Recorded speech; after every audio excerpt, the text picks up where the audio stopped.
لفظ کہا یہ وہ امام ہے جس کی پوری زندگی زندان میں گزری ہے۔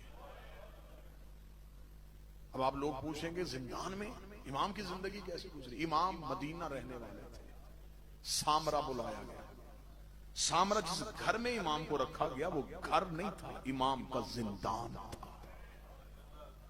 ظاہری طور پہ عباسیوں نے امام کو رہنے کے لیے مکان دیا تھا، ملنے پہ پابندی، امام کو دیکھنے پہ پابندی، مستورات کو علیحدہ رکھا گیا، مردوں کو علیحدہ رکھا گیا۔ یہ چاہتے تھے کہ غیبت کا رستہ روک لیں، آخری امام دنیا میں نہ آ سکے، جیسے فرعون موسیٰ کا راہ روکنا چاہتا تھا، یہ مہدی کا رستہ روکنا چاہتے تھے۔ لیکن ان بدبختوں کو یہ نہیں پتا تھا کہ امام فطرت کا تابع نہیں ہوتا، خدا اپنی حجت کو ہر صورت میں ظاہر کرتا ہے۔ علیحدہ قید خانے میں رکھا ہوا تھا۔ ایک صرف روایت کا ٹکڑا مجھے اس بادشاہ کا پڑھنا ہے، دکھ صرف ایک سنانے لگا ہوں، جتنے نقوی سادات بیٹھے ان سے معافی مانگ کے۔ سامرہ کے جس گھر میں امام کو رکھا گیا تھا، امام مصلی میں بیٹھے تھے، یا امام نے دیکھا کہ ایک سپاہی امام کے گھر کی دیوار کود رہا ہے۔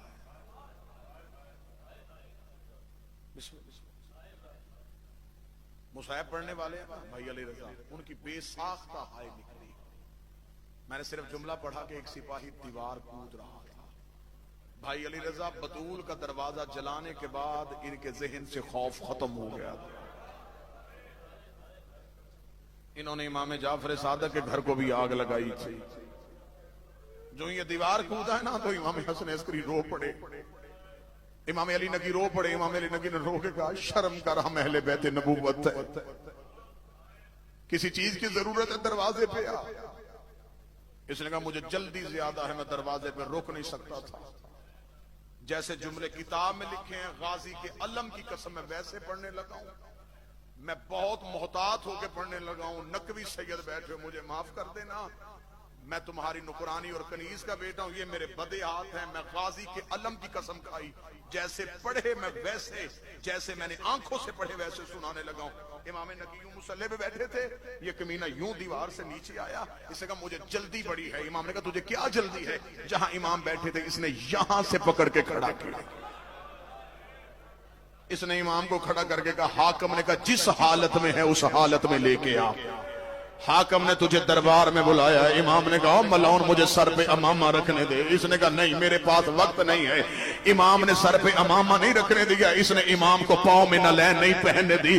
مجھے غازی کے علم کی قسم ہے، علی نقی کے سر پہ امامہ کوئی نہیں تھا، پاؤں میں نعلین کوئی نہیں تھی۔ امام گھر کے دروازے پہ آئے، یہ دو ملعون گھوڑوں پہ سوار ہو گئے۔ سوار ہو کے کہتے ہم گھوڑے پہ چلے گے، تو آگے لگ کے دوڑ۔